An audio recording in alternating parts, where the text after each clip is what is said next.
start our question. Is the question. अच्छा, ये question है आपका अक्टूबर नवंबर 2011 पेपर 2-1, ये वेरिएंट 1 है। और ये एक समझे बेड डेट रिकवर्ड और बेड डेट से जितना जो बेड डेट का जो एक एक्सटेंसिव क्वेश्चन आ सकता है, जितना ज्यादा एक्सटेंसिव ये उतना ज्यादा एक्सटेंसिव क्वेश्चन हमारे पास सामने गिवन है। सो स्टार्ट करते हैं क्वेश्चन को। Question starts with Kills Limited is a bookkeeper prepared the following details about the firm's outstanding trade receivable at 31st दिसंबर 2010। तो आउटस्टैंडिंग ट्रेड रिसीवेबल वही बंदे जो कि आपसे गुड्स खरीद के गए क्रेडिट के ऊपर और उन्होंने अभी तक आपके पैसे लाके आपको नहीं दिए, लेकिन उसमें अब देखो सेग्रीगेशन कर लिया। सेग्रीगेशन कैसे कर लिया? वो कह रहे हैं कि भाई जितने डेट्स को, जितने ट्रेड रिसीवेबल को अभी तक सिर्फ 30 दिन हुए हैं उनकी अमाउंट 16,800 है। जितने डेट्स को 30 से 31 से लेकर 60 दिन हो गए उनकी अमाउंट 12,600 है। जितने डेट्स को 61 से लेकर 90 डेज हो गए उनकी अमाउंट 7,100 है। और जितने डेट्स को 90 से ज्यादा दिन हो गए उनकी अमाउंट 7,300 है। तो हमारे पास क्लासिफिकेशन हो गई कि भाई 30 दिन वाले तक ट्रेड रिसीवेबल 16,800, 31 से 60 दिन वाले 12,600, 61 से 90 दिन वाले 7,100 और 90 दिन से ज्यादा वाले ट्रेड रिसीवेबल $1,300 के वर्थ है। तो इसका अगर टोटल निकालने तो हमें पता चल जाएगा कि भाई हमारे पास टोटल ट्रेड रिसीवेबल कितने गए। तो 16,800 प्लस 12,600 प्लस 7,100 प्लस 1,300, जल्दी से कैलकुलेटर में डालें और बताएं टोटल ट्रेड रिसीवेबल हमारे पास कितने के आ रहे हैं।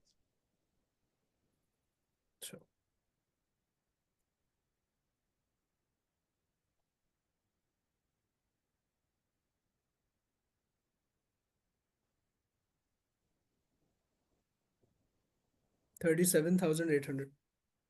37,800 के हमारे पास टोटल ट्रेड रिसीवेबल है और उसकी सेग्रीगेशन ऊपर गिवन है। फिर नीचे कहते हैं the following rates are applied for the estimation for doubtful debt. कहते हैं डाउटफुल डेट को एस्टिमेट करने के लिए रेट्स गिवन है। क्या कहते हैं कि भाई जो 30 दिन वाले ट्रेड रिसीवेबल है उस पे हमारा शक, बिकॉज इट्स कॉमन सेंस कि जिसको अभी इतना टाइम नहीं हुआ हमसे क्रेडिट पे माल लिए हुए, उस पे मेरा शक भी कम है। अगर जिस बंदे पे मेरा शक कम है, मेरा एक्सपेक्टेड लॉस मुझे उस पे कम नजर आता है, तो मैं उस पे प्रोविजन भी कम चार्ज करूंगा। तो 30 दिन वाले ट्रेड रिसीवेबल्स पे सिर्फ 1% पीवीडी है। 31 से 60 डेज वालों पे 2% है। 61 से 90 डेज वालों पे 3% है। और जिनको 90 दिन 3 महीने से भी ज्यादा हो गए उनके ऊपर मैं प्रोविजन 10% की चार्ज कर। फिर आगे कहता है provision for doubtful dates account is maintained. This had a balance of 800 on 1 जनवरी 2010। ये 800 किसको रिप्रेजेंट कर रहा है? ये 800 का जो बैलेंस उसने दिया हुआ हमें, ये बैलेंस हमारे ओपनिंग पीवीडी को रिप्रेजेंट कर रहा है, बिकॉज दैट्स गिवन ऑन 1 जनवरी 2010। और हमारे पास जो ट्रेड रिसीवेबल की इंफॉर्मेशन है वो 31 दिसंबर 2010 की है। तो ये 800 क्या हो गया? ये आपका ओपनिंग पीवीडी हो गया। साल के स्टार्ट में जो आपकी प्रोविजन ऑलरेडी चार्ज हुई है वो कितनी है? वो $800 है। The bad debt written off for the year ended 31st December 2009 amounted to 1420। कह रहे हैं जो bad debt already written off कर दिए हैं, the bad debts written off for the year ended 31st December 2009 amounted to 1420। ये वो bad debts है जो आप already record write off कर चुके हो। फिर आगे कहता है डेबी अ कस्टमर, डेबी नाम का हमारा एक कस्टमर है, who owed the company $700, जिसने कंपनी को $700 देने थे, has recently been declared bankrupt। वो बेचारा हो गया है bankrupt, just like our Ashfaq मियां।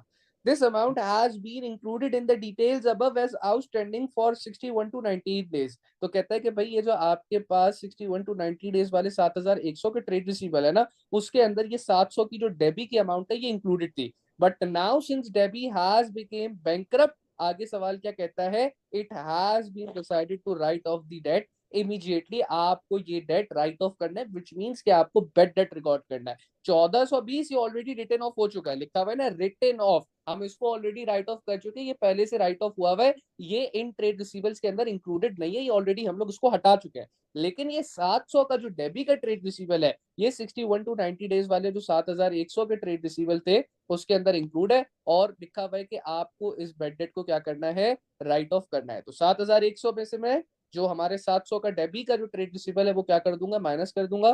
तो मेरे पास इसके अंदर 6,400 की जो है वो अमाउंट बचेगी। यानी कि हमारे पास इसको राइट ऑफ करने के बाद 61 टू 90 डेज के जो ट्रेड रिसीवेबल है वो सिर्फ 6,400 के होंगे।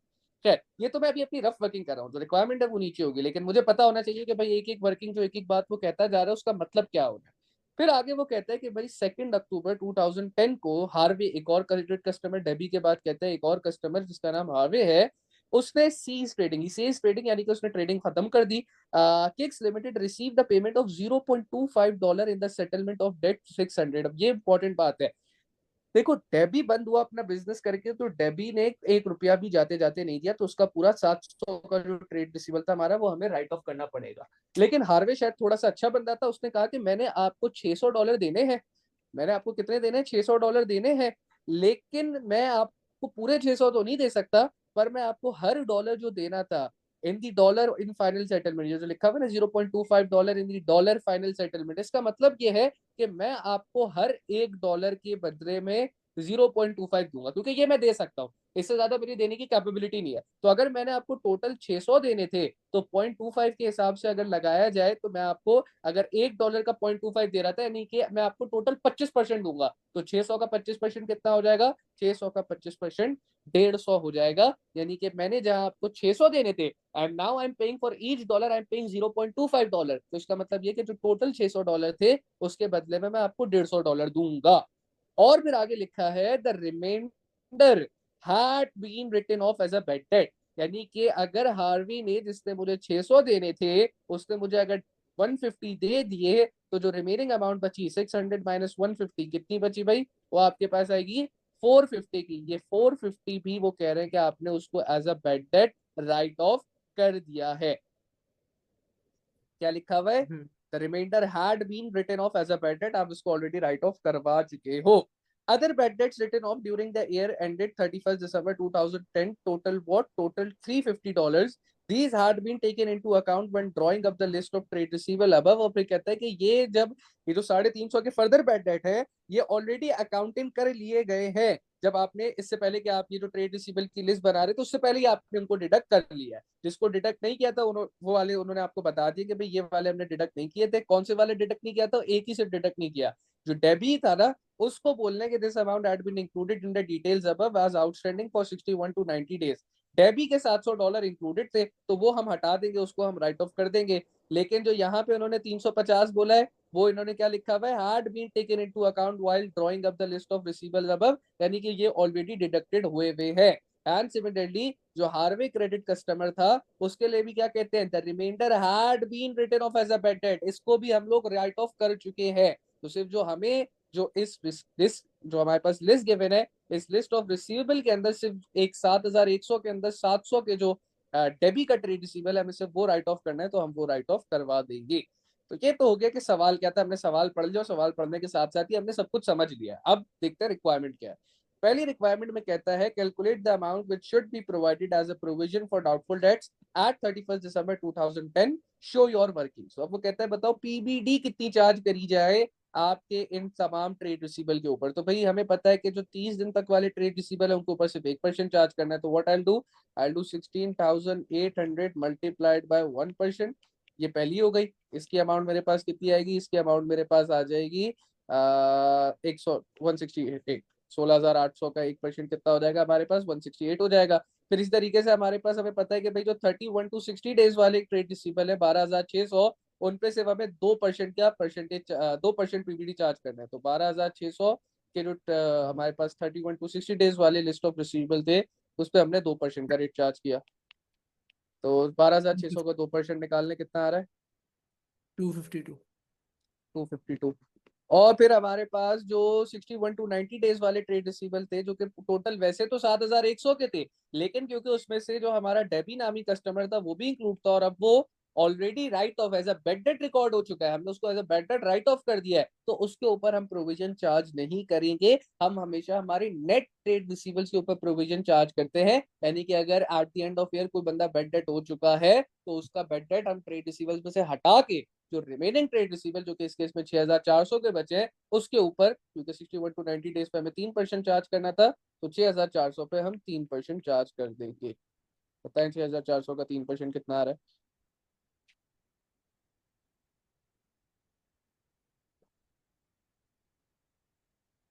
192। 192। देन आपके पास जो लास्ट में ओवर 90 डेज वाले ट्रेड रिसीवेबल है वो 1300 के हैं। तो आप 1300 के ऊपर सिंपली जो 10% हमारे पास गिवन है कि भाई ओवर 90 डेज वाले पे आप 10% पीपीटी चार्ज करो, तो 130। आप 10% चार्ज करोगे 130, which will give you a total PPT और प्रोविजन फॉर व्हाट 168, जिसको सबको चारों को ऐड कर लें, तो this will give you provision at 31 December 2010. Provision as at 31 December 2010 कितनी निकल के आ रही है? 742. 742 is the provision at 31 December 2010. Opening PBD आपके पास 800 थी और क्लोजिंग जो आपने चार्ज करके निकाली है वो 742 आई है. This was for 6 good months. Then part B के अंदर क्या कहता है? Prepare the following ledger's account for the year ended 31st December 2010, showing the closing entry to the final account at the end of the year. तो हमसे PBD का account मांगता है, which is the most easiest thing जो कि वो हमसे मांग सकता था इस सवाल के अंदर. और हमें क्योंकि बहुत अच्छे से पीबीडी के बारे में पता है, क्या पता है हमें पीबीडी के बारे में आशिर के प्रोविजंस क्या होती हैं? प्रोविजंस आर कॉन्ट्रा एसेट, हमें ये भी बात पता है. और हमें ये पता है कि कॉन्ट्रा एसेट है तो एसेट के ऑपोजिट मैनर में बिहेव करेगा. अगर एसेट के ऑपोजिट मैनर में बिहेव करेगा तो अगर एसेट का बैलेंस बीडी डेबिट पे आता है तो इसका बैलेंस बीडी जो ओपनिंग बैलेंस है वो कब आएगा? इसका ओपनिंग बैलेंस आ जाएगा आपके पास क्रेडिट साइड पे, जो कि कितना गिवन था, जो कि हमने ऊपर ही आइडेंटिफाई कर लिया था, $800 गिवन था. तो हम लोग बैलेंस बीडी $800 यहाँ पे रिकॉर्ड करेंगे.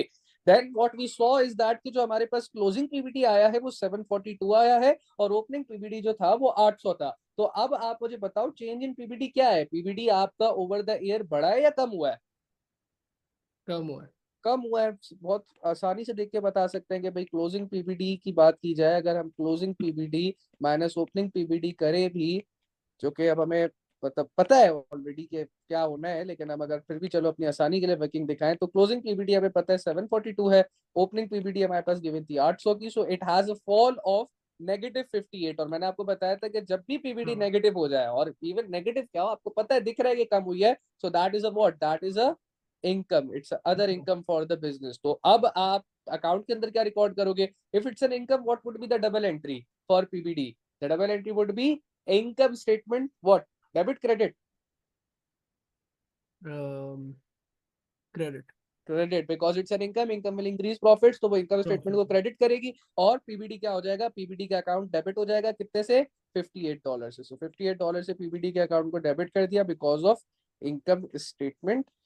और उसके बाद आपके पास you just have to balance it down. तो आपकी heavier of the two sides आपको क्लियरली दिख रहा है कि $800 है, तो 800 दोनों तरफ आ जाएगा. Balance CD will be written on the lower side which would be 800 minus 58. तो देख रहे हो ना आपके पास, मैंने आपको बताया था कि जब आप अकाउंट बनाओगे तो जो क्लोजिंग बैलेंस आएगा वो closing balance is going to be equivalent to what you will calculate. तो आपने यहाँ पे क्या कैलकुलेट किया? आपने यहाँ पे 742 का क्लोजिंग पीबीडी कैलकुलेट किया था, तो आपका बैलेंस सीडी भी इवेंचुअली कितना आएगा? 742 ही आएगा. और अगले महीने का ओपनिंग भी क्या हो जाएगा? अगले महीने का ओपनिंग भी 742 ही रहेगा. So that was our PBD account. PBD account के बाद अब वो अच्छा, हमसे इसमें आपने मांगता, डेट्स क्यों नहीं लिखी हुई? डेट्स मैंने इसलिए लिखी हुई क्योंकि एक तो मुझे पता है 3 मार्क का सवाल है, इसमें डेट ऐसा रिक्वायर्ड नहीं है, बट मैं मुझे लिखनी, अगर मैं चाहूँ तो जरूर लिख सकता हूँ. और मुझे लिखनी भी चाहिए, टू बी ऑनेस्ट मुझे लिखनी भी चाहिए. यहाँ पे जो है आपके पास डेट का एक सेक्शन बनना था जिसमें बैलेंस बीडी 1 जनवरी 2010 को आना था, इनकम स्टेटमेंट 31 दिसंबर 2010 को आना था, बैलेंस सीडी भी 31 दिसंबर 2010 को आना था, और बैलेंस बीडी जो है वो 1 जनवरी 2011 को आना था. यहाँ पे मार्क्स नहीं थे, लेकिन फिर भी डेफिनेटली आपको जितनी भी वर्किंग दी जाएगी आपने हर उसमें डेट्स लिखनी है. Then bad debt account. Bad debt account के अंदर अब भाई बैड डेट्स हमारे काफी सारे हुए थे. कौन कौन से हुए थे हमारे पास? सबसे पहला जो बैड डेट हमारे पास गिवन था वो हमारे पास गिवन था कि भाई ड्यूरिंग द ईयर, जो पिछले साल, अच्छा ये 2009 के, इसने पिछले साल के बताया मैं कि पिछले साल आपके बैड डेट 1420 क्यों है. क्या ये बैड डेट के टी अकाउंट से रेलेवेंट है? नहीं, बिल्कुल इररेलेवेंट है, क्योंकि बैड डेट का जो बैलेंस होता है वो कैरी फॉरवर्ड नहीं होता. प्रोविजन फॉर डाउटफुल डेट का 800 रेलेवेंट था क्योंकि वो बैलेंस भी रिकॉर्ड होता है. पिछले साल जो बैड डेट हुए थे वो आपने पिछले साल की इनकम स्टेटमेंट में ट्रांसफर कर दिया. अल्लाह अल्लाह खैर चला. Now we have to move on. तो हम देखेंगे इस साल हमारे कितना बैड डेट हुआ है. तो इस साल एक तो हमारा डेबी की वजह से बैड डेट हुआ था, कितने का? 700 का. तो हम रिकॉर्ड करेंगे भाई बैड डेट का अकाउंट 700 से डेबिट, और जो डेबी हमारा जो ट्रेड रिसीवल था क्योंकि उसको हमने क्रेडिट किया होगा, तो डेबिट ट्रेड रिसीवल की वजह से हमारा बैड डेट का अकाउंट 700 से डेबिट हो गया. देन उसके बाद एक और हमारा बैड डेट हुआ था ड्यूरिंग द ईयर, जो कि हार्वे के नाम से था, लेकिन हार्वे के उसने देने तो 600 थे, but because he settled his account for $0.25 for each dollar that he owed, तो उसने हमें $150 दे दिया था. और हमने देखा था कि भाई यहाँ पे $450 का हमें बैड डेट उसके नाम पे रिकॉर्ड करना पड़ेगा. $450 का हम हार्वे जो कि अगेन हमारा ट्रेड रिसीवेबल था उसके नाम पे बैड डेट रिकॉर्ड करेंगे। एंड हमारे पास जो लास्ट में उसने कहा था कि और भी कुछ बेड डेट्स हैं, कौन से, ड्यूरिंग द ईयर, जो इसी साल हुए हैं, कितने के, 350 के, which had been taken into account when drawing up the list of receivables above। But देखो अब मैं डिडक्ट नहीं करा रहा हूँ, अब मैं टी अकाउंट बना रहा हूँ, तो टी अकाउंट में I have to show all the bad debts that has happened during the year. तो ये 350 भी मैं शो करूंगा, लेकिन मसला ये है कि अब इसको शो करने के लिए ना मेरे पास कोई नाम नहीं है, तो मैं बस यहाँ लिख के या रिसीवल लिख के कहानी खत्म कर दूंगा, क्योंकि मुझे एग्जैक्टली पता नहीं है कि ये वाला बैड डेट 350 का कौन से कस्टमर्स के लिए हुआ है। And finally what would be my next step, कि मैं सारे जो बैड डेट होगा, जो मेरा एक्सपेंस उसको किधर उठा के ट्रांसफर कर दूंगा, उसको मैं इनकम स्टेटमेंट में उठा के ट्रांसफर कर दूंगा। 700 प्लस 450 दैट वुड बी 1350, 1350 नहीं, 700 plus 450 that would be 1150, and 1150 plus 350 12 1500। तो हमारे पास 1500। 1500 से पूरा ये एक्सपेंस इनकम स्टेटमेंट में जाएगा। And just like any other bad debt account, हमारा ये अकाउंट भी बैलेंस ऑफ होके खत्म हो जाएगा। हम ये दिखा देंगे कि इसमें कोई बैलेंस बीटी सीडी हमारे पास बच नहीं रहा है।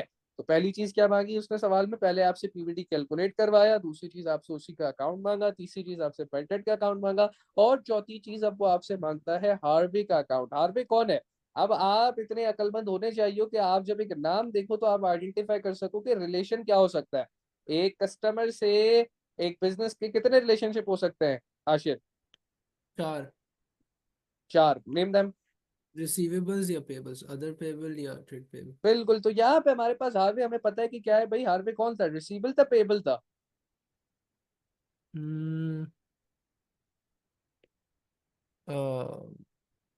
रिसीवेबल था। इतना बड़ा बड़ा देखो यहाँ लिखा हुआ भी है, अगर आप हार्वे या क्रेडिट कस्टमर, तो क्रेडिट कस्टमर है तो रिसीवेबल है। अब जो रिसीवल था उसने हमें कितने पैसे देने थे, उसने हमें देने थे $600। यहाँ पे रिटर्न है कि आपके हार्वे का जो अकाउंट में बैलेंस था वो कितना था, $600 था। Since he is a receivable, obviously he is categorised as asset for the business, तो उसका बैलेंस बीटी जो उससे हमें पैसे मिलने थे, सिंस इट्स एन एसेट, तो उसका बैलेंस बीटी डेबिट साइड पे आएगा, कितना, $600।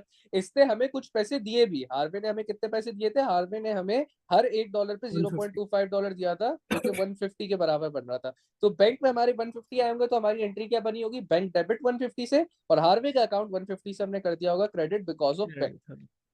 और फिर लास्ट में जो रिमेनिंग अमाउंट बच गई थी, हमने क्या किया था, हमने बोला भाई बेड डेट डेबिट और हार्वे का अमाउंट 450 से क्रेडिट, किसकी वजह, क्यों, बेड डेट की वजह से। और इवेंचुअली हार्वे के अकाउंट में भी कोई बैलेंस बीडी सीडी नहीं बचेगा, क्योंकि इसको 600 देने थे, जिसमें से 150 इसने दिए, और बाकी 450 हमने as a bad debt write off करके खत्म कर दिए। तो ये आपका हार्वे जो कि कस्टमर था उसका अकाउंट भी बन गया। देन हार्वे के कस्टमर अकाउंट के बाद आपसे मांगता है prepare an extract of the statement of financial position which is the balance sheet at 31 December 2010 showing the net amount of trade receivables. अब आपको पता है कि ट्रेड रिसीवेबल क्या है, trade receivable is the current asset for the business, तो मैं यहाँ पे हेडिंग डालूंगा कि भाई ट्रेड रिसीवेबल क्या है, करंट एसेट्स के अंदर आएगा। और अब मैं यहाँ पे दिखाऊंगा ट्रेड रिसीवेबल की अमाउंट, ट्रेड रिसीवेबल की अमाउंट कितनी जाएगी, नेट ट्रेड रिसीवेबल की अमाउंट जाएगी। नेट ट्रेड रिसीवेबल कितने हैं भाई, कोई इतनी मुश्किल बात नहीं है इसको डिटरमाइन करना। नेट ट्रेड रिसीवेबल डिटरमाइन करने के लिए मैं सिंपली, मैंने आपसे टोटल ट्रेड रिसीवेबल यहाँ पे निकलवाए थे कितने के, 37,800 के हमारे पास टोटल ट्रेड रिसीवेबल आ रहे थे। अब वो 37,800 जो थे वो टोटल ट्रेड रिसीवेबल थे, लेकिन उसमें से एक कस्टमर हमारा बेड डेट राइट ऑफ हो गया, कौन सा, डेबी। अच्छा सर, बेड डेट तो आपका हार्वे भी हुआ और नीचे भी 350 के हुए, लेकिन उनके लिए केस अलग था, वो ऑलरेडी रिटर्न ऑफ है, वो इस लिस्ट के अंदर इंक्लूडेड ही नहीं है, तो मुझे उनको दोबारा से माइनस कराने की जरूरत नहीं है। मुझे सिर्फ वो बेड डेट माइनस कराने जो कि इस लिस्ट के अंदर इंक्लूडेड है, और वो डेबी का $700 था। तो 37,800 के टोटल ट्रेड रिसीवेबल थे, तो उसमें से बेड डेट माइनस होगा, तो मेरे पास 37,100 जो आ रहा है किसको रिप्रेजेंट करेगा, ये हमारे पास नेट ट्रेड रिसीवेबल, जो मैंने आपको बताया था कि भाई जब आप ट्रेड रिसीवेबल में से जो बैड डेट्स राइट ऑफ करने हैं, जब वो बैड डेट्स माइनस करा देते हो, तो you will get net trade receivables which in this case are worth $37,100। तो अब ट्रेड रिसीवेबल कौन से दिखाऊंगा, ट्रेड रिसीवेबल मैंने आपको बता दिया, नेट ट्रेड रिसीवेबल दिखाऊंगा 37,100 की। नेक्स्ट स्टेप क्या होगा, नेक्स्ट स्टेप बहुत सिंपल है, less provision for doubtful date. Provision for doubtful date की कौन सी अमाउंट आएगी, प्रोविजन फॉर डाउटफुल डेट का जो क्लोजिंग बैलेंस है, रिमेंबर दैट इनकम स्टेटमेंट के अंदर क्या जाएगा, इनकम स्टेटमेंट के अंदर जो चेंज है वो जाएगा। तो इनकम स्टेटमेंट के अंदर मैं दिखाऊंगा कि अगर चेंज इन पीबीटी 58 से कम हो रहा है तो अदर इनकम के अंदर मैं इनकम स्टेटमेंट में 58 से इसको एज अ इनकम शो कर दूंगा। लेकिन एसओएफपी के अंदर मैं हमेशा कौन सा बैलेंस रिपोर्ट करूंगा, जो क्लोजिंग बैलेंस मैंने कैलकुलेट किया है या जो क्लोजिंग बैलेंस मेरे अकाउंट में आया है which is ultimately the same 742, मैं उसको यहाँ पे माइनस करके दिखा दूंगा। तो 37,000 माइनस 742, आप मुझे बता दें क्या अमाउंट मेरे पास निकल के आ रही है।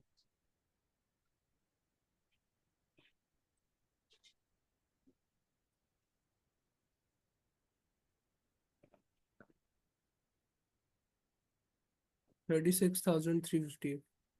36,358, ये हमारे पास हमारा ट्रेड रिसीवल माइनस पीबीडी करके हमने हमारे ट्रेड रिसीवल्स के अमाउंट निकाल लिया। And this is our SOFP extract, क्योंकि हमें बस यही दिखाना था कि ट्रेड रिसीवल थे कितने के, नेट ट्रेड रिसीवल और पीबीडी माइनस होने के बाद वो फाइनली कितने के हो जाएंगे। Then afterwards, Kicks Limited's director are reviewing the existing policy for calculating the provision for doubtful debt. They are considering applying a 4% rate to all debts as the basis of calculation. अब वो कह रहा है कि भाई kicks limited के director ये सोच रहे हैं कि हम 4% क्यों ना तमाम डेटर्स, तमाम ट्रेड रिसीवेबल के ऊपर उठा के एक जनरल 4% की प्रोविजन लगा दे। अभी तो हम ये कर रहे हैं ना कि 30 डेज वालों पे पीबीडी 1%, 30 से 60 वालों पे 2%, 60 से 90 वालों पे 3% एंड अबव 90 डेज वालों पे 10%। यहाँ वो कह रहे हैं कि क्यों ना हम तमाम ट्रेड रिसीवेबल के ऊपर उठा के एक सिंगल पीबीडी का रेट 4% लगाए। और फिर वो कहता है calculate the effect of this change on the provision for doubtful date. तो इतनी कोई बड़ी बात नहीं है, हमें अब पता है भाई, अब वैसे ही हमारे नेट ट्रेड रिसीवेबल हम निकाल चुके हैं, कितने के आए थे 37,100 के आए थे। अब बस हमने सीधा सीधा 37,100 पे 4% लगा देना। 37,100 पे हमने सीधा सीधा जो फ्लैट रेट ऑफ पीबीडी है 4% वो अप्लाई कर देना है। तो बताएं क्या पीबीडी निकल के आ रहा है।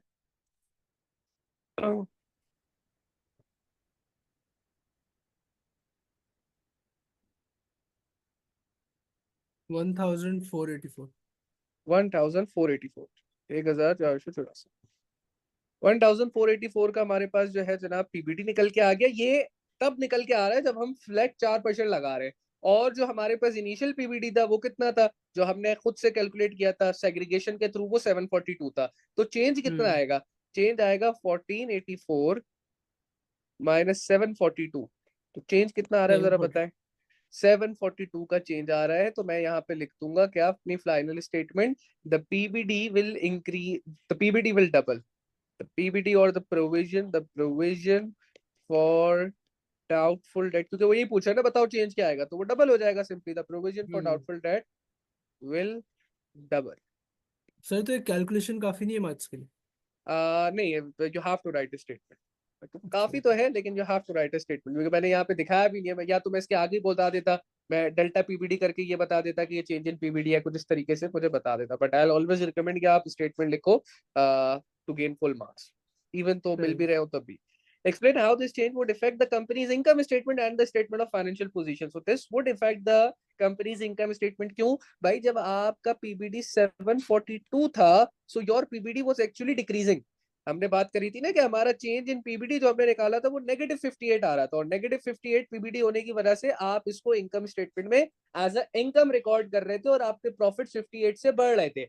अब यहाँ पे तो आपका चेंज इन पीबीडी, अगर पिछले साल का ओपनिंग पीबीडी अगर आपका लेट्स से 800 है, तो अब आपका जो चेंज इन पीबीडी अगर मैं निकालूं तो वो 800 से 1484 पे जाएगा। 1484 is the closing PBD minus 800 which is the opening PBD. तो ये तो 684 का क्या हो जाएगा, ये 684 का एक्सपेंस हो जाएगा। तो आपकी अब जो प्रॉफिट है, ये आप देखो, instead of recording an income of $58, now you're going to record an expense of 684। तो प्रॉफिट्स कितने से कम होंगे, profits will decrease, certainly profits will decrease. कितनी अमाउंट से, एक तो आप ये 606, नहीं नहीं नहीं, सिर्फ 684 से नहीं, एक तो आप 684 से तो एक्सपेंस रिकॉर्ड कर रहे हो भाई, आपके जो इनकम रिकॉर्ड था वो भी तो अब खत्म हो जाएगा। अब आप इनकम थोड़ी रिकॉर्ड करोगे, अब आप वो इनकम भी खत्म हो जाएगी। तो 58 से जो आपकी इनकम थी वो भी खत्म हो रही है। तो एक तो आपका प्रॉफिट कम हो रहा है एक्सपेंस के बढ़ने की वजह से कि 684 से आपका एक्सपेंस बढ़ गया, दूसरा आपका प्रॉफिट कम हो रहा है इनकम के एलिमेंट के खत्म होने की वजह से, कि आपकी जो 52 या 58 की जो इनकम थी वो भी खत्म हो रही है। तो 684 प्लस 58 करें, बताएं क्या आ रहा है।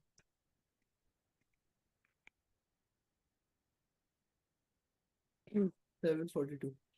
तो आपके प्रॉफिट 742 से टोटल जो है वो डिक्रीज कर जाएंगे। ये आपने बताया कि इनकम स्टेटमेंट पे क्या इम्पैक्ट आएगा। अब एसओएफपी के अंदर आपके ट्रेड रिसीवेबल रिटर्न थे 36358 पे, क्योंकि आपने सिर्फ 742 का पीबीटी निकाला था। अब आपके ट्रेड रिसीवेबल फर्दर कम हो जाएंगे, तो एसओएफपी के अंदर करंट एसेट्स क्या हो जाएंगे, कम हो जाएंगे। कितने से कम हो जाएंगे, current assets will decrease, current assets will decrease.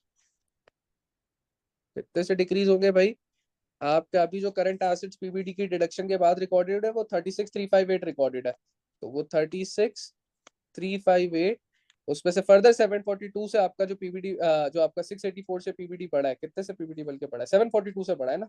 The PBD has increase by 742, आपका नया पीबीडी 1484 आ रहा है, तो आप इसमें से फर्दर 742 क्या कर दोगे, माइनस कर दोगे, ये दिखाने के लिए, क्योंकि आपका अब जो नया पीबीडी जो माइनस हो रहा है वो 1484 माइनस हो रहा है।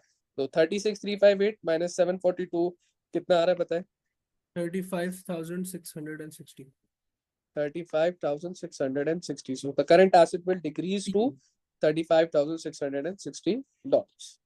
तो ये आपने चेंज बता दिया कि भाई इनकम स्टेटमेंट के अंदर प्रॉफिट्स कितने से डिक्रीज होंगे, और एसओएफपी के अंदर आपका करंट एसेट जो है वो किस अमाउंट पे आ जाएगा। अभी जहां वो क्या कहते हैं 36358 का है, वहां से उठ के वो 35,660 पर आ जाएगा।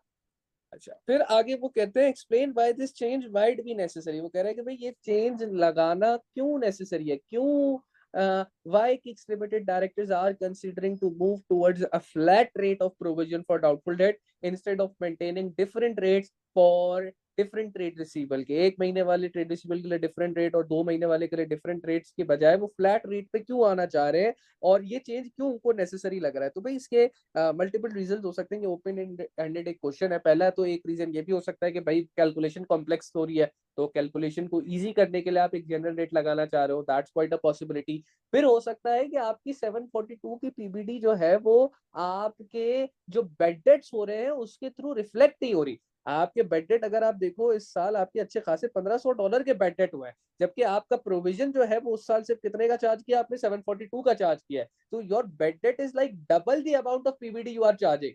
तो क्योंकि अगर एक बिजनेस के बेड डेट ज्यादा होंगे तो उसकी पीपीडी भी ज्यादा होनी चाहिए। So that is another reason कि बिजनेस क्यों इसको नेसेसरी कंसीडर कर रहा है, बिकॉज ड्यूरिंग द ईयर इस बिजनेस के बेड डेट बहुत ज्यादा थे और प्रोविजन का चार्ज बहुत कम था। तो अगर प्रोविजन का charge should be meeting with the bad debts that has been happening in the business, ताकि आप ये दिखा सको कि भाई जो मेरा एक्चुअल लॉस हो रहा है और जो मैं एक्सपेक्ट कर रहा हूँ वो बराबर है। अब देखो इस साल 1500 के बेड डेट हुआ, मैं कह रहा हूँ कि मेरा एक्सपेक्टेड लॉस 750 है, तो दैट डजंट मेक सेंस। अगर आपके बेड डेट 1500 के हो तो भाई हो सकता है आपका अगला भी जो साल है, चलो कम नहीं हुआ तो उतने का तो नुकसान होगा। अगर 1500 का इस साल हुआ है तो अगले साल भी 1500 तो आप एक्सपेक्ट करो ना कम से कम। आप कैसे 750 एक्सपेक्ट कर लेते हो। तो that is why this is another important reason जो कि हम लिख सकते हैं। क्या बात को स्टार्ट इस तरीके से किया जा सकता है, PBD charge for current year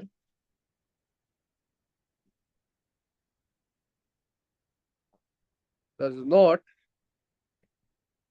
seems to be in alignment, does not seems to be in alignment with the bad debts written off by company, with the bad debts by written off by company, the bad debts written off by company, showing wide difference, showing wide difference, या इसको मैं dispersion भी लिख सकता हूँ अगर ज्यादा technical होना चाह रहा हूँ। डिस्पर्जन और difference is the same thing, it represents के भाई 740 के आपका पीबीडी का चार्ज एक्सपेक्टेड लॉस है, 1500 आपका एक्चुअल लॉस आप बेड डेट में रिकॉर्ड करके बैठे हुए हो। More over sir bad debts return of का क्या मतलब है? वही जो मैंने राइट ऑफ किए, जो 1500 के बेड डेट का अकाउंट मैंने बनाया था, जो मैंने during the year right of किए थे, ये वाले बेड डेट्स 1500, तो राइट रिटर्न ऑफ यही मतलब बेड डेट्स जो आपके ड्यूरिंग द ईयर जो आपने जिन ट्रेड रिसीवेबल्स को राइट ऑफ किया in the form of bad debts, वो बेड डेट्स रिटर्न ऑफ है। मोर ओवर अच्छा। The company may find charging a single rate easier and time saving, ये भी एक रीजन हो सकता है कि आप अलग अलग सबको मेंटेन करो, उससे बेहतर ये कि एक ही रेट तमाम ट्रेड रिसीवर के ऊपर चार्ज कर। फिर आगे वो कहता है state 3 factors that the director should consider when creating a provision for doubtful debt. So if you remember we have already discussed this, ये साइड में मैं थ्योरी डिस्कस करते करते बताया था, क्या बताया था? It depends upon past experience with customer, कि आपका जो बिजनेस है उसका पिछला एक्सपीरियंस कैसा रहा है कस्टमर्स के साथ, पास्ट एक्सपीरियंस विद कस्टमर्स, पिछला एक्सपीरियंस कैसा है कस्टमर्स के साथ। देन इसके साथ साथ आप ये भी लिख सकते हो पास्ट एक्सपीरियंस के साथ साथ कि भाई आपका जो इंडस्ट्री है वो इंडस्ट्री प्रैक्टिस क्या है, इंडस्ट्री प्रैक्टिसेस, कि भाई इंडस्ट्री के अंदर क्या पीवीडी नॉर्मली चार्ज किया जा रहा है। और तीसरा आप लिख सकते हो इंडस्ट्री प्रैक्टिसेस के साथ साथ पास्ट एक्सपीरियंस विद कस्टमर हो गया, इंडस्ट्री प्रैक्टिसेस हो गया, उसके साथ साथ आप ये भी लिख सकते हो एज ऑफ डेट भी लिख सकते हो कि भाई आपके ट्रेड रिसीवेबल को टाइम कितना हो गया है। और आप ये भी क्रेडिट पॉलिसी ऑफ कंपनी भी लिख सकते हो, क्रेडिट पॉलिसी ऑफ कंपनी, कि भाई कंपनी की अपनी क्रेडिट पॉलिसी कितनी स्ट्रिक्ट है। अगर कंपनी की अपनी क्रेडिट पॉलिसी स्ट्रिक्ट होगी तो वो फिर अगर उनका रिकवरी का जो सारा कुछ हिसाब किताब है, जो उनका जो उन्होंने रिकवरी डिपार्टमेंट बनाया हुआ अगर वो स्ट्रांग है और उनको पता है कि भाई ये तो हर हाल में रिकवरी कर ही लेते हैं, तो फिर उनको पीवीडी ज्यादा चार्ज करने की जरूरत नहीं है। लेकिन अगर आपका रिकवरी डिपार्टमेंट, आपका क्रेडिट डिपार्टमेंट इतना स्ट्रांग नहीं है, आपकी क्रेडिट पॉलिसी इतनी स्ट्रांग नहीं है, तो obviously then you will end up charging higher rates of PVD. And that was your whole question for 30 marks. कोई मसला आशिर इस पूरे सवाल के अंदर तो बताइए। क्रेडिट हाँ, पॉलिसी का क्या मतलब? क्रेडिट पॉलिसी का मतलब कि यार जैसे आप क्रेडिट रिसीवेबल को जब माल बेच रहे हो क्रेडिट के ऊपर, तो आप अब उसके साथ में एग्रीमेंट करते हो कि भाई मैं तुम्हें ठीक है क्रेडिट पे माल दे रहा हूँ, लेकिन तुमने इतने दिनों में मेरे पैसे देने हैं। अगर तुम इतने दिनों में पैसे नहीं दोगे तो मैं तुम्हारे साथ ये लीगल एक्शंस भी ले सकता हूँ।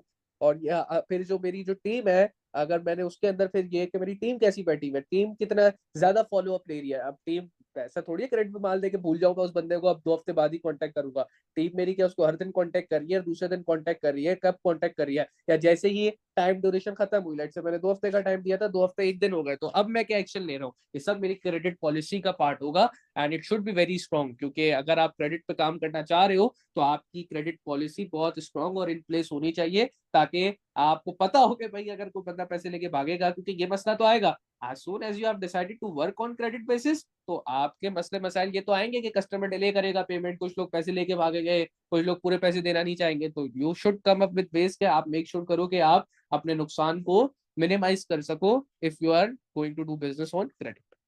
तो ये सब चीजें नहीं, जो है क्रेडिट पॉलिसी का पार्ट तो सर मैं सर फोर्थ रीजन ये लिख है। सकता हूँ कि जो भी डेटर्स हैं हमारे, हाँ, उनकी क्या इनकम है, मतलब अगर ज्यादा इनकम है तो फिर कम होगा डाउटफुल डेट। नहीं नहीं नहीं नहीं नहीं नहीं नहीं, वो यू कांट राइट कि भाई डेटर की क्या इनकम है। डेटर आपका कस्टमर जो है, पहली बात तो आपको उसकी इनकम के बारे में पता ही नहीं होगा, सीधी सी बात तो ये है। अगर आप एक बड़ा बिजनेस कर रहे हो तो आपको हर दुकान पे आने वाले या हर आपकी शॉप पे आने वाले ट्रेड रिसीवेबल के घर के हालात तो नहीं पता होंगे ना कि उसके घर पे कितने पैसे पड़े हैं। सो ये एक हम्म। पीवीडी चार्ज करने के लिए कोई वैलिड रीजन नहीं है, फिर इसकी बेसिस पे आपकी अच्छा। पीवीडी डिटरमाइन कर। ठीक है, तो सही। आशिर यहाँ तक कोई सवाल, इस पूरे ये एक पूरा 30 मार्क का क्वेश्चन था।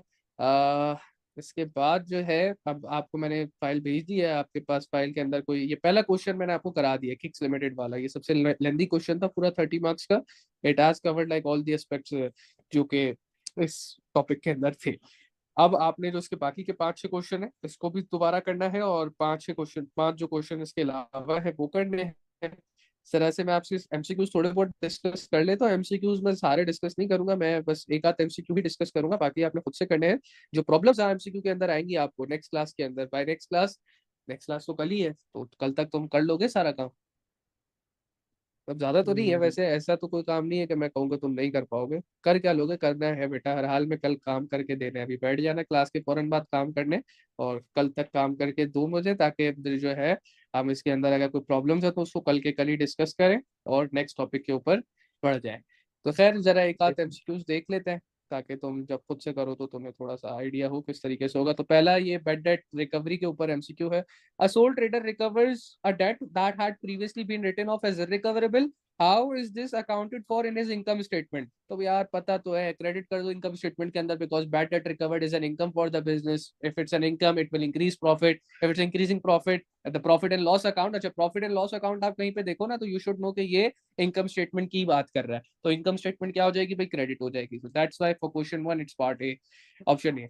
देन दूसरे वाले में कहता है on 30 September 2005 manufacture current assets total 28,000। The next day, only two transactions took place. Inventory bought for cash, the list price 2000 was subject to a trade discount of 20% and a cash discount of 5%. Payment was made inventory bought immediately. For cash मतलब, क्या? Inventory bot for cash का क्या मतलब? Inventory आपने cash के ऊपर खरीदी है, और क्या, आपने गुड्स परचेज किया कैश के ऊपर। ऐसे दो तरीके से परचेज हो सकती है ना इन्वेंट्री की, गुड्स आप दो तरीके से खरीदते हो, या आइदर अच्छा, ऑन बॉट कैश बाय और, कैश। हाँ, बॉट फॉर कैश यानी कि बॉट फॉर कैश यानी कैश देके आपने इन्वेंट्री खरीदी है। ओ तो अच्छा, ओके। अब यहाँ पे कहते हैं 2000 उसकी लिस्ट प्राइस थी, और 20% का आपको ट्रेड डिस्काउंट मिला, और 5% का आपको फिर कैश डिस्काउंट मिला है। तो ये जरा देख लो इसकी वर्किंग कैसे होगी। You should know by the way कि हम जो पढ़ चुके हैं कि भाई आपकी जो परचेज प्राइस 500 आपकी, का डिस्काउंट। क्या, 500 का डिस्काउंट मिला। कैसे 500 का कैसे डिस्काउंट मिला? मतलब 25% ऑफ हाँ, तो यही 2000। यही यही यही मैं बात बताना चाहता कि ये वाला काम जो है ना नहीं करना जो तुमने कर दिया। ठीक है, क्या काम नहीं करना? आपने ये काम नहीं करना कि आपकी सबसे पहले आपको पता, आपको देखो अकाउंटिंग तुम्हें पहले दिन से बताया गया सिस्टमाइज प्रोसेस है। यहाँ तुमने जो है होशियारी नहीं करनी है। यहाँ तुम होशियारी करोगे तुम्हारा काम खराब हो जाएगा, जैसे अभी तुमने की के मैं सीधा सीधा 25% लगा देता हूँ, किसी को क्या पता चलेगा, काम खत्म हो जाएगा। नहीं भाई, तुम्हें क्या पता है? तुम्हें पता है कि trade discount is never recorded in the books of account, तुम्हें ये बात पता है नहीं पता है? परचेज प्राइस या हाँ। प्राइस पेड, परचेज प्राइस जो है वो कैसे निकलती है, आप लिस्ट प्राइस में से ट्रेड डिस्काउंट माइनस करते हो। ये बात पढ़ी है नहीं पढ़ी है तुमने? हाँ। पढ़ी है ना? तो अब तुम्हें चाहिए था कि तुमने जो पढ़ा है तुम उस पर स्टिक रहो, तुम कुछ भी एडिशनल अपने दिमाग के अंदर करने का, जल्दबाजी करने की जो है ना सोचो ना ही करो। तो भाई आपकी लिस्ट प्राइस कितनी गिवन है? लिस्ट प्राइस आपके पास गिवन थी $2000 की, $2000 में से आपको मिला कितने का, 20% का ट्रेड डिस्काउंट। तो 2000 का 20% कितना होगा, 400 होगा। तो आप सबसे पहले 2000 माइनस 400 करके 1600 आप क्या निकालते, 1600 आपकी परचेज प्राइस है। ये वो प्राइस है जो कि आपकी इनवॉइस प्राइस कही जाएगी, ये वो पैसा है जितने का आपने, जो ये वो कॉस्ट है जितने पे आपने गुड्स खरीदे हैं। लेकिन क्योंकि अब आपने कैश के ऊपर फौरन ही पेमेंट कर दी है, तो आपको 5% का कैश डिस्काउंट भी मिला। अब कैश डिस्काउंट आपको 2000 पे नहीं मिलेगा, कैश डिस्काउंट आपको लिस्ट प्राइस पे नहीं मिलेगा, कैश डिस्काउंट अब आप जो आपकी परचेज प्राइस है आपको इस पे मिलेगा। तो अब आपको 1600 के ऊपर जो है वो 5% का जो है कैश डिस्काउंट मिला है, which would be 16 into 5 which would be 80।